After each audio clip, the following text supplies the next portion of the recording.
काजर अंजाए तेनो का काम के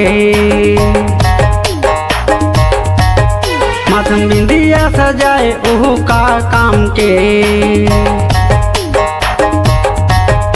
आँखिन काजर अंजाए तेनो का काम के माथम बिंदिया सजाए ओहू का काम के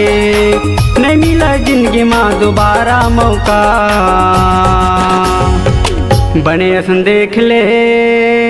बने असन खोज ले।